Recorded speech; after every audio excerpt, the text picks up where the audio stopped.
個勇字唔夠㗎，要猛㗎，做阿媽。佢做媽咪，我俾幾多分佢？呢個係宇宙嘅題目嚟㗎。我係發現到我個仔係對聲音係真係敏感喎，可能一個遺傳啦。我帶佢去睇佢 rehearsal 咧，好大聲好嘈啊嘛，佢唔驚㗎，仲企埋出去咧，見到佢哋喺度跳舞咧，仲跟住跳啊，好有天分。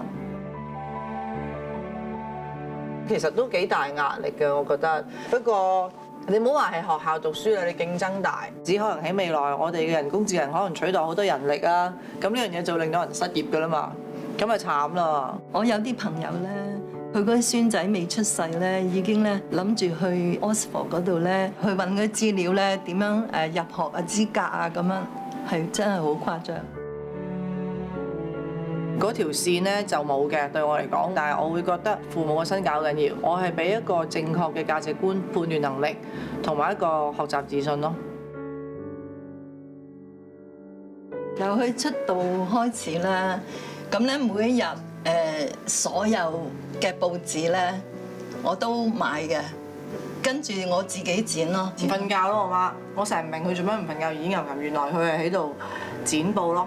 呢個我覺得阿媽係真係無條件嘅偉大。就係佢攞第一個開始嚟啦，未啊？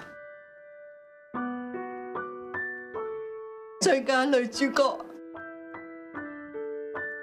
因為我覺得好難攞呢個上去。見到佢攞到最佳嘅女主角啦，最受歡迎嘅女歌手啦，我係最開心嘅。做嘢咧，一係就唔好做，一做就要做到最好。媽咪嘅無條件呢種 unconditional love 就影響到我一定要對我仔都係咁樣。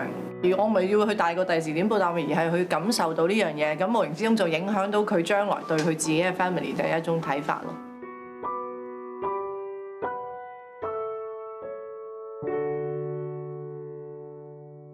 第時 Taurus 大個之後點呢？尤其是男仔，佢應該有經歷同埋有一個戰鬥力。反而做父母，希望俾一個長遠而唔需要佢擔心嘅環境去讀書。我亦都自己同等地，我又唔想成為咗佢嘅擔心。咁可能呢樣嘢就係真係要積穀防饑、未雨綢繆，令到佢哋更加彈性去追求自己嘅夢想同埋目標。